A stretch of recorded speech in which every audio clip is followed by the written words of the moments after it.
बिस्मिल्लाहिर्रहमानिर्रहीम। अस्सलाम वालेकुम। मेरा नाम सलमान गनी है। Welcome to Life Changer channel. Again आज मेरे पास एक बहुत ही ज़बरदस्त गेस्ट हैं आप लोगों के लिए। तो मेरे बहुत अच्छे दोस्त हैं, इनसे मेरी रिसेंटली मुलाकात हुई है और इन्होंने मेरी लाइफ जो है उसपे बहुत सारी चेंजेस लेके आए हैं।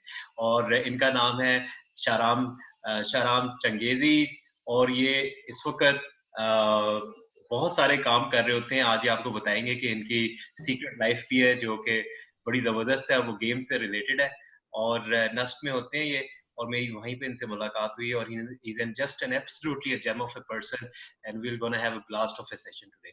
अस्सलाम वालेकुम शाराम। वालेकुम सलाम सलमान साहब, कैसे हैं आप? अल्लाह का शुक्र, आप सुनाइए कैसे है, क्या चल रहा है आजकल? बेहतरीन करम है अल्लाह का। Thank you very much for inviting me on your show. Most और आजकल जिस तरह सारे ही आइसोलेटेड है तो हमने भी अपने आप को क्वारंटीन किया हुआ है।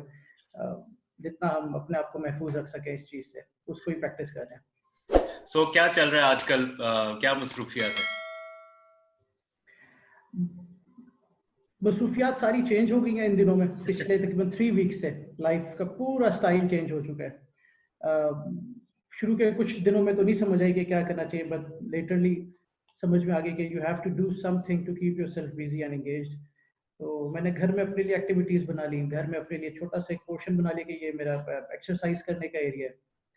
थोड़ा सा फ्रेश एयर की इनटेक ले लिया, अपने आप को एंगेज रखा हुआ है किसी ना किसी तरह। बिल्कुल, सबका यही हाल है वैसे तो कुछ ना कुछ कर रहे हैं। अब मैं जैसे आपसे बात कर रहा था कि मैंने ये अपना चैनल स्टार्ट कर लिया है और वर्चुअल कैफ़े भी करते हैं। तो मैंने एक चीज़ देखी है कि one has to keep oneself busy otherwise तो बिल्कुल। बहुत ज़्यादा जो है वो मेंटल जो है ना वो जो डिस्टर्बेंस है बिल्कुल। बहुत ज़्यादा डिमोटिवेशन की तरफ चला जाता है। तो कुछ ना कुछ चीज़ में बंदे को एक्टिव रखना ज़रूरी है अपने आप को। Exactly. Mental health is as much important as your physical health these days, especially. हाँ, एब्सोल्युटली। तो आप लोगों का किस तरह से चल रहा है? आप लोगों की वर्किंग फ्रॉम होम और क्या ऑफिस भी जाना पड़ता है? किस तरह से स्टैगर किया हुआ है टाइम? हमारा मिक्स्ड सिस्टम चल रहा है यहाँ पे। कुछ वर्किंग फ्रॉम होम भी हो रहे हैं और जब रिक्वायर्ड होता है हम ऑन कॉल भी होते हैं तो हम ऑफिस भी चले जाते हैं, क्योंकि मुझे हमारे कुछ हाँ, जी जी आपके बताइए। आपके कुछ काम जो है वो एडमिन रिलेटेड है ना, तो फिजिकली आपको जी जी, हमें ऑन ग्राउंड होना पड़ता है वहाँ पे। बिल्कुल सही है, एक्सीलेंट। तो how is the family coping then? आपका घर पे रहना हर वक्त। They are enjoying. शुरू में तो थोड़ा सा उनको प्रॉब्लम हुई कि एक लाइक घर का एक मेंबर है जो घर पे है और कुछ कर नहीं रहा। तो आई फेल्ट माई सेल्फ कि मैं शायद उनके ऊपर बिला वजह का बर्डन बनूं, तो मैंने कोशिश की कि उनके साथ उनके कामों में उनका हाथ बटाया जाए। सही है। अच्छा, मेरे साथ इतना प्रॉब्लम नहीं हुई ट्रांज़िशन में, बहुत सारे लोगों के साथ बहुत प्रॉब्लम हुई। तो क्योंकि मैं अच्छा। ट्रेनिंग बिज़नेस में हूँ, तो मेरे हम्म। साथ ये है कि मेरी जब ट्रेनिंग्स होती हैं तो मैं फिर ट्रेनिंग्स में होता हूँ। अदरवाइज़ ज़्यादातर मार्केटिंग आप घर से ही कर रहे होते हैं या कभी आपने क्लाइंट के पास चले गए। तो मेरे घर बिल्कुल। में उनको इतना फ़र्क नहीं लगा। थोड़ा-सा ये है अच्छा कि अच्छा, बात गुड। कम हो गया है, लेकिन बहुत सारे ऐसे लोग हैं जिनको ना बड़ी प्रॉब्लम हो रही है कि हम घर क्यों बैठ गए हैं, क्या हो रहा है? तो ये फेस हुई है। एग्जैक्टली मेरी अपनी रूटीन में दिन में कुछ 10-12 घंटे मेरे बाहर होते थे घर से कम 10-12 घंटे। अच्छा, तो हाँ, तो वो चीज़ अब काफ़ी मैं भी फ़ील कर रहा हूँ, घर वाले भी फ़ील कर रहे हैं, लेकिन अल्हम्दुलिल्लाह हम इवॉल्व हो जाते हैं हर चीज़ के साथ। तो इसके साथ भी हमने मैनेज कर लिया। हाँ, बिल्कुल मेरे पिछले एक सेशन में हसनैन गर्देज़ी साहब आए हुए थे। अच्छा। और ही सेड टू मी कि अगर हमने चेंज को अडॉप्ट ना किया ना तो हम we will probably not survive properly. So we need to get used to this mode in future as well. तो एग्ज़ैक्टली बिल्कुल ऐसे ही है, बिल्कुल ऐसे ही। और अभी जब ये ख़त्म होगा तो हम सबका लाइफ़स्टाइल आई बिलीव चेंज हो चुका होगा। बहुत सारी चीज़ों के तरीक़ेकार चेंज हो जाएँगे आने वाले वक़्तों में। अच्छा शाराब, अब आप अपने बारे में कुछ बताएं, अपनी जर्नी। वो मैंने शुरू में इंट्रोडक्शन में एक सीक्रेट लाइफ का जिक्र कर दिया था, थोड़ी सी अपनी जर्नी बताएं because I am very fascinated. I am sure कि हमारा ऑडियंस भी बड़ा इंटरेस्टेड होगा सुनने के लिए। थैंक यू वेरी मच, आप ये मुझे अपॉर्चुनिटी दे रहे हैं आपकी ऑडियंस के साथ अपना एक्सपीरियंस शेयर करने का। मैं अपना थोड़ा-सा इंट्रोडक्शन कराता चलूँ। मैं बाय बर्थ इस्लामाबाद का हूँ, यहीं पे पला-बड़ा, यहीं पे सारी मेरी एजुकेशन हुई। लास्ट डिग्री मेरी कायद-ए-आज़म यूनिवर्सिटी से थी जिसमें मैंने एमएस किया मैनेजमेंट साइंसेज़ में। Right. So during my education, when I was in class 8th, तो मुझे बहुत ज़्यादा शौक हुआ स्नूकर खेलने का। और वो शौक ऐसे हुआ कि मेरे नेबर ने घर में स्नूकर की टेबल रखी हुई थी, तो मैंने उसके घर खेलना शुरू किया, तो मुझे बहुत ज़्यादा इंटरेस्ट डेवलप, जुनून की हद तक इंटरेस्ट शुरू हो गया मेरा। तो मैंने घर में रिक्वेस्ट की कि मुझे कोई क्लब ज्वाइन करने दिया जाए। तो सही वो है। रिक्वेस्ट मेरी मान ली गई, मैंने इस्लामाबाद में एक क्लब को ज्वाइन किया।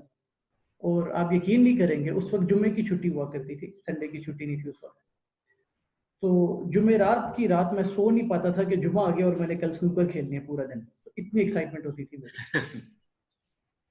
तो मैं सुबह सुबह जाके क्लब खुलवा के वहाँ पे अकेला प्रैक्टिस करता रहता था।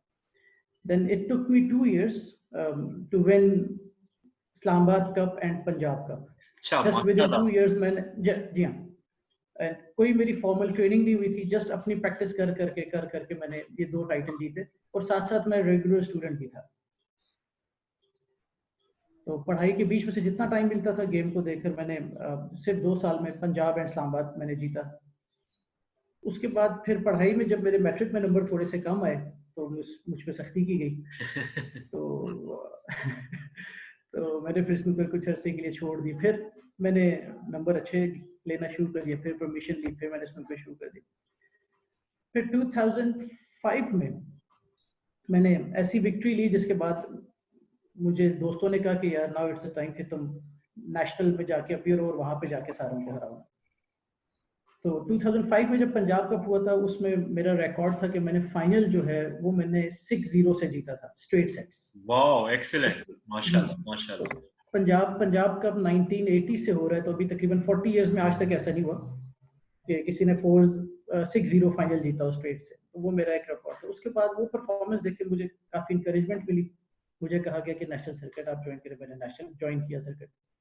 और जब नेशनल सर्किट मैंने ज्वाइन किया, तो उसमें विद इन 2 years, 2005 से लेकर 2007, जस्ट विद इन 2 years मैंने नेशनल चैंपियनशिप के फाइनल में मोहम्मद यूसुफ को हराया। एक्सीलेंट, वो उस वक्त के चैंपियन थे। और वो उस वक्त के चैंपियन थे। उनको 2007 में, और इत्तेफाक से वो चैंपियनशिप इस्लामाबाद में हो रही थी। और 2007 में 2007 में, यूसुफ 2007 में। अच्छा। 2007 में, जी हाँ। तो मोहम्मद यूसुफ को जब फाइनल हराया, तो वो एकदम ना मेरे लिए एक नेक्स्ट स्टेप था। नेक्स्ट लेवल पे मैं आ गया था अपने कैरियर में। तो एकदम लाइमलाइट पे आ गए, मुझे इंटरनेशनल इवेंट्स मिलना शुरू हो गए। फिर नेक्स्ट ईयर 2008 में कराची में फिर मैंने नेशनल चैंपियनशिप जीती। एक्सीलेंट। फिर ड्यू टू सम रीजन 2009 मैंने नहीं खेला। 2010 में मैंने वापस रिज्यूम किया, और 2010 में मैंने एशियन ओलंपिक्स में पाकिस्तान के लिए ब्रॉन्ज मेडल जीता, चाइना से। चाइना में हुआ था वो इवेंट, ग्वांगझो में। माशाल्लाह। और उस वक्त का एक बड़ा इंटरेस्टिंग वाकया आपको सुनाता हूँ। हाँ। बाकी तो चैंपियनशिप मेरी बैचलर्स में हो रही थी जब मैं बीबीए कर रहा था। तो बीबीए में मेरे मसले मसाइल पढ़ाई के साथ चलना शुरू हो गया, तो मैंने डिस्टेंस लर्निंग अडॉप्ट कर ली, और फिर मैंने डिस्टेंस लर्निंग पे अपना बैचलर्स पूरा किया। मास्टर्स जब हुआ मेरा, तो मेरा लास्ट सेमेस्टर था, और इस एशियन ओलंपिक्स के लिए मेरी नॉमिनेशन आ गई थी, और मुझे 6 हफ्ते की छुट्टी चाहिए थी। अच्छा। तो मैंने अपने एचओडी से बात की, डीन से बात की। उन्होंने कहा कि आप पागल हो गए हैं, like this is your last semester, get serious now, ये कोई मजाक नहीं हो रहा। आपका एमएस और ये आपकी लास्ट डिग्री है, लास्ट सेमेस्टर है। तो मैंने कहा कुछ भी हो जाए, मैं सेमेस्टर फ्रीज कराने से घबराता नहीं हूँ, मैंने बहुत सेमेस्टर फ्रीज कराए हैं, तो please let me participate with these 6 weeks leave, मैं कवर कर लूंगा। They said sorry we can't do it. तो मैंने तो जाना ही था, और मेरी ये कोशिश थी कि सेमेस्टर ना फ्रीज करना पड़े। फिर मैं वाइस चांसलर के पास चला गया। वाइस चांसलर उस वक्त थे डॉक्टर मासूम यासीन जही। उनको मैंने अपना इनविटेशन लेटर दिखाया। मैंने कहा sir this is my invite, this is Asian Olympics, कोई छोटा इवेंट नहीं है, तो प्लीज कंसिडर करें, मुझे 6 हफ्ते की छुट्टी दें, और जो कुछ भी मेरा मिस होगा मैं वापस आके कवर कर लूंगा। मुझे कोई A+ ग्रेड नहीं चाहिए, I am happy with B और C ग्रेड। वो भी हंसना शुरू हो गए। तो उन्होंने फिर बड़ा जबरदस्त मुझे वहां पे सपोर्ट किया, उन्होंने अप्रूव किया मेरा केस। और उनकी एक लाइन मुझे आज तक याद है, आज इस बात को 10 साल हो गया। तो जब उन्होंने अप्रूव किया केस, उन्होंने कहा बेटा विश यू गुड लक, और खाली हाथ ना आना। जबरदस्त। तो बस 6 हफ्ते की छुट्टी ली, जिसमें से 4 हफ्ते की हमारी ट्रेनिंग हुई, और 2 हफ्ते का इवेंट था चाइना में। तो अल्लाह ने इज्जत रखी वहाँ पे जाकर। अब Pakistan snooker team first team थी जिसने वहाँ पे मेडल जीता। तो उसमें मेरी खास परफॉर्मेंस थी क्योंकि मैंने वहाँ पे जो हांगकांग का मोस्ट फेवरेट प्लेयर था मार्को फू, उसको मैंने हराया था वहाँ पे सेकेंड राउंड में। अमेजिंग। तो ये मेरी लाइफ की सबसे बड़ी अचीवमेंट थी। और जब हम पोडियम पे थे और पाकिस्तान का फ्लैग रेज हो रहा था तो वो फीलिंग हम अल्फाज में बयान नहीं कर सकते, रोंगटे खड़े हो चुके थे हमारे उसमें। और क्या वो कौन सा ईयर था? 2010, वही चाइना में एशियन ओलंपिक्स की बात कर रहा हूँ। 2000। ठीक ठीक ठीक। और वो तो बड़ा जबरदस्त फीलिंग होगी उस टाइम पे। बहुत जबरदस्त, आप यकीन करें आंसू कंट्रोल करने पड़ते हैं उस वक्त। और बिल्कुल आपके ना रोंगटे वगैरह सारा कुछ, आपके सारे तबक रोशन में होते हैं उस वक्त, इतना जबरदस्त फीलिंग होती है। No doubt, no doubt. It's और a proud moment for बड़ा Pakistanis बड़ा as well, and yourself and family and everybody. जी हाँ। तो उसके बाद जब मैं वापस आया तो काफ़ी मीडिया से, गवर्नमेंट से अप्रिसिएशन मिली, यूनिवर्सिटी ने ख़ास तौर पे बड़ा अप्रिशिएट किया। और उसके बाद प्राइम मिनिस्टर ऑफ पाकिस्तान थे उस वक्त के, यूसुफ रज़ा गिलानी साहब। अच्छा। उन्होंने पीएम हाउस में रिसेप्शन रखा, मुझे बुलाया, उसमें एक अच्छी सी तकरीब थी और उन्होंने कुछ कैश अवार्ड दिया। उसके बाद जब मैंने अपनी मास्टर्स की डिग्री कंप्लीट कर ली वहाँ से, कायद आज़म से, देन आई डिसाइडेड कि अब मुझे यूके जाके खेलना चाहिए प्रोफेशनल सर्किट में। तो फिर मैं 2011 में यूके चला गया। फिर मैंने वहाँ पे स्नूकर खेली और जब वहाँ पे स्नूकर खेली, मैं जब वापस आया तो मैं बिल्कुल ही ना शैटर हो गया था कि यार यूके की स्नूकर और पाकिस्तान की स्नूकर में बहुत डिफरेंस है, बहुत ज़्यादा डिफरेंस है। अच्छा। इट्स लाइक वहाँ पे आप F1 ट्रैक में मैक्लैरन चला रहे हैं और यहाँ पे आप चोलिस्तान में 4x4 की जीप चला रहे हैं। आपके आपके प्रिंसिपल सेम है, लाइक पहिए हैं, स्टीयरिंग है, रेस है, ब्रेक है, प्रिंसिपल आपके जो बेसिक्स हैं दोनों के सेम है, बट टेक्निक्स में जमीन आसमान का फर्क है। तो सेम डिफरेंस आपको स्नूकर में मिलता है पाकिस्तान की और यूके की। तो वापस आया, फिर मैंने यहाँ पे कोशिश की कि यहाँ पे स्नूकर का स्टैंडर्ड रेस किया जाए। 2012 में मैंने फिर इस्लामाबाद की स्नूकर एसोसिएशन बनाई वापस आके। अच्छा। और इसके ऊपर काम शुरू किया कि हम यहाँ पे एटलीस्ट इस्लामाबाद में स्नूकर का स्टैंडर्ड बेहतर करें। तो अल्हम्दुलिल्लाह इस्लामाबाद पिंडी फिर आपस में मर्ज हो गया और यहाँ पे हमने काफ़ी काम किया स्नूकर के लिए। फिर 2013 में आई रियलाइज कि स्नूकर में पाकिस्तान में कैरियर नहीं बन पा रहा था। लाइक अब आप उसमें अच्छी डिसेंट इनकम नहीं थी कि आप अपना घर चला सके। फिर मैंने जॉब स्टार्ट कर दी, मैं नस्ट आ गया और उस नस्ट ने भी मुझे काफ़ी सपोर्ट किया। मेरे किसी भी इवेंट के लिए उन्होंने मुझे मना नहीं किया, मैंने हर इवेंट में पार्टिसिपेट किया। फिर 2015 में मैंने दोबारा इंटरनेशनल 2 मेडल्स और जीते, एक एशियन चैंपियनशिप का ब्रॉन्ज मेडल जीता और एक वर्ल्ड चैंपियनशिप का ब्रॉन्ज मेडल जीता, दोनों एक ही साल में। वाओ। तो उसमें 2015 के बाद फिर मेरा फोकस थोड़ा सा अपने काम की तरफ आ गया। मैंने जब देखा कि पाकिस्तान में गेम का स्टैंडर्ड तब तक बेहतर नहीं होगा जब तक हम उस यूके के स्टैंडर्ड की चीज़ें नहीं इम्पोर्ट करेंगे। तो मैंने फिर अपनी एक कंपनी बनाई और मैंने यूके चाइना से वही प्रोडक्ट्स मंगाना शुरू कर दिए जो यूके में मिलते हैं। मैंने उसी ब्रांड की डीलरशिप ले ली थी। तो हमने कुछ अर्सा वो काम भी किया और पिछले 5 सालों में स्नूकर का स्टैंडर्ड का ज़मीन आसमान का डिफरेंस आ चुका है पाकिस्तान में, जो पहले था और अब है। माशाल्लाह। और आप पायनियर हैं उस चेंज के इनिशिएट करने में। आप कह सकते हैं, हम प्राउड ऑफ इट कि हमने अपना कंट्रीब्यूट किया पाकिस्तान की स्नूकर को बेहतर करने के लिए। और उसके साथ साथ ये जो आपका इंटरनेट है, इससे बड़ी फैसिलिटी हो गई है, लोगों को अवेयरनेस बहुत ज़्यादा आ गई है इससे। हाँ। लोगों को पहले कपड़े का नहीं पता था कि कपड़ा क्या होता है, बॉल क्या होते हैं और अच्छा स्टैंडर्ड क्या होता है, अच्छा एनवायरनमेंट क्या होता है। उन्होंने यूट्यूब पे और फेसबुक पे चीज़ें देख देख के, हमारे जो कमर्शियल क्लब ओनर्स हैं उन्होंने बहुत ज़्यादा चीज़ें अडॉप्ट की वहाँ से। बिल्कुल। और उसके बाद अब एक मैसिव डिफरेंस फील होता है। अब आप क्लब्स में जाएं तो आपको नजर आता है कि देयर इज अ चेंज, जो 10 साल पहले खेलते थे और जो आज खेल रहे हैं उनको चेंज फील होगा। अब आपको लगता है कि यहाँ से जो इनफैक्ट योरसेल्फ या कोई और चैंपियन जो बाहर यूके जाए तो वो कुछ किसी हद तक compete कर सकेंगे? किसी किसी हद तक यस, लेकिन अभी भी बहुत बड़ा एक गैप है जो फिल करने की जरूरत है। वो गैप ऐसे नहीं फिल होगा, हमारा जो कॉर्पोरेट सेक्टर है उसको जंप करना पड़ेगा। हम्म। वो जंप इस तरह करना पड़ेगा कि जब तक वो नहीं आते बीच में और स्पॉन्सर नहीं करते जिस तरह का रिक्वायर्ड है, क्योंकि मैं जब गया था मेरे almost 10,000 pound with in few months लग गए थे। कितने 3-4 महीने में रहा था वहां पे, 3-4 महीने में मेरे 10,000 पाउंड लग गए थे। हम्म। तो मेरा नहीं ख्याल कि जब तक कोई कंपनीज इस गेम को ओन नहीं करेंगे। देखें, क्रिकेट के लिए आपके पास स्पॉन्सर्स बेतहाशा मौजूद हैं, बाकी तमाम खेलों को गवर्नमेंट फंडिंग कर देती है अच्छे लेवल पे। स्नूकर निगलेक्टेड है, उसमें हमारी जो फेडरेशन कराची बेस्ड वही अपने रिसोर्सेज से कुछ करिए, लेकिन जिस तरह का स्पॉन्सर रिक्वायर्ड है प्रोफेशनल खेलने के लिए वो नहीं है। लाइक एक प्लेयर का बड़े आराम से प्रोफेशनल सर्किट में एक साल में 25,000 पाउंड खर्चा होता है। अच्छा। उसमें उसका रहना, खाना, पीना, ट्रेवलिंग सब कुछ शामिल है। अगर वो बहुत कंजूसी कर ले, शेयरिंग में चला जाए, कुछ भी कर ले, 20,000 से कम पॉसिबल नहीं है। तो 20,000 पाउंड आजकल के हिसाब से समवेयर 45 लाख रुपए बनते हैं एक साल के लिए। लेकिन आपकी इतनी ही अर्निंग वहां से होती है। पाकिस्तान में एक कॉन्सेप्ट है, लेकिन वो भी स्पोर्ट्स में उस लेवल पे नहीं आया, CMS का, सेलिब्रिटी मैनेजमेंट सर्विसेज। उसमें यूके में मैंने ये देखा है कि वो स्पोर्ट्समैन के साथ डील करते हैं कि आपके तमाम मार्केटिंग को हम मैनेज करेंगे, PR को हम मैनेज करेंगे, और आपके जितने भी एक्सपेंसेस हैं for the participation of the event वो हम मैनेज करेंगे, और आपकी जो विनिंग्स है, प्राइज मनी है, उसमें से सर्टन ये वाला एक पोर्शन डिसाइड हो गया, ये कंपनी को जाएगा। तो उसमें क्या होता है कि प्लेयर का फाइनेंशियल बर्डन खत्म हो जाता है, और कंपनी भी लाइक 25,000 20,000 इन्वेस्ट करके 50,000 समटाइम्स 50,000 पाउंड भी अर्न कर लेती है एक साल का। तो ये सिलसिला है। पिछले कुछ अरसे से मैंने डोमेस्टिक सर्किट छोड़ा हुआ है, मैं अपनी पर्सनल कैपेसिटी में खेल रहा हूँ।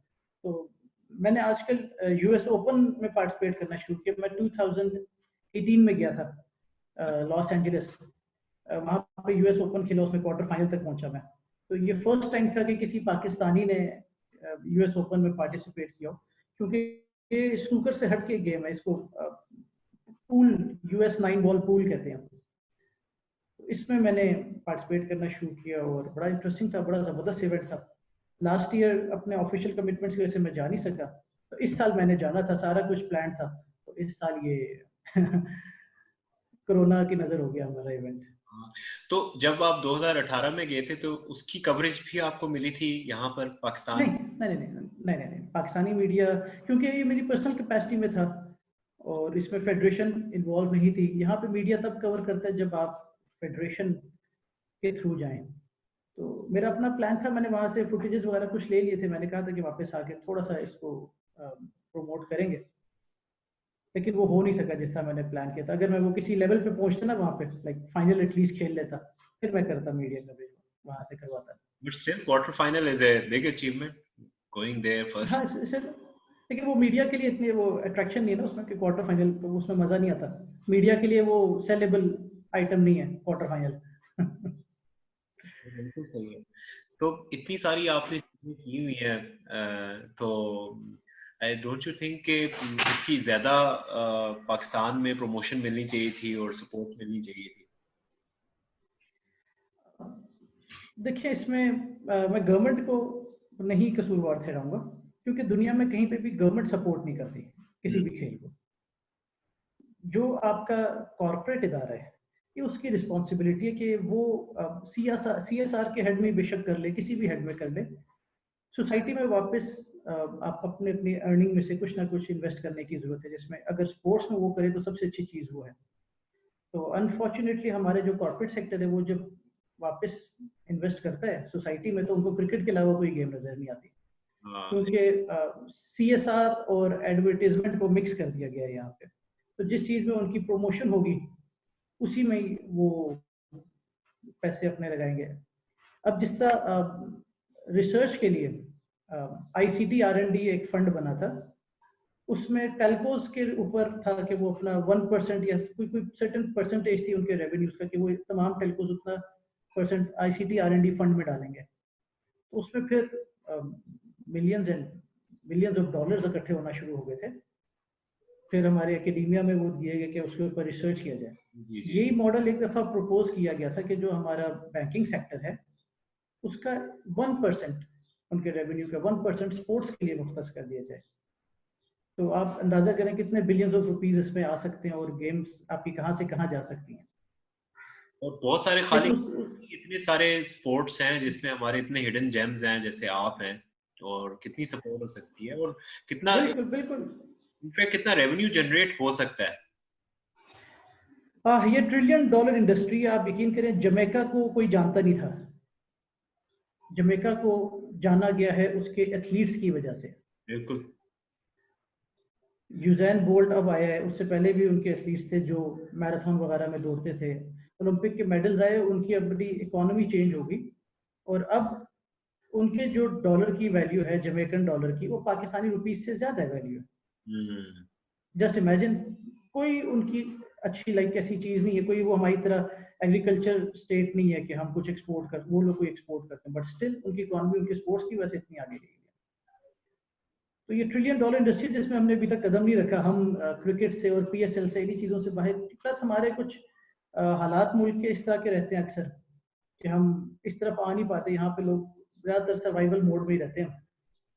अब मैं यूके में था, यकीन करें हर प्लेयर को मैंने देखा कि उन्होंने लोगो लगाया हुआ है, हर प्लेयर स्पॉन्सर्ड है वहाँ पे। एंड जस्ट इमेजिन कि एक स्कैफ फोल्डिंग वाली कंपनी है, छतें डालने वाली कंपनी, छोटी सी कंपनी थी वो, कोई बहुत बड़ी कंपनी भी थी, उसने भी स्पॉन्सर किया वो प्लेयर को।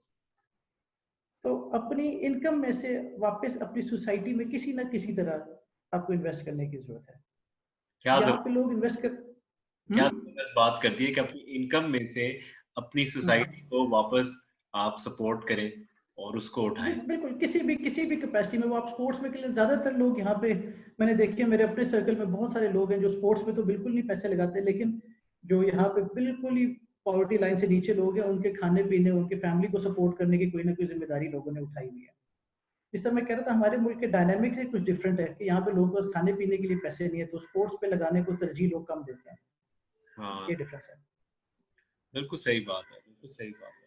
तो ये तो आपकी इतनी जबरदस्त जर्नी है, और मेरी स्पेशली दुआ है कि आप हमेशा ग्रो करते रहे, और may be thank you very much. someday you bring some big change in the sports industry, especially in the snooker arena, और आप उन pioneers में से बने।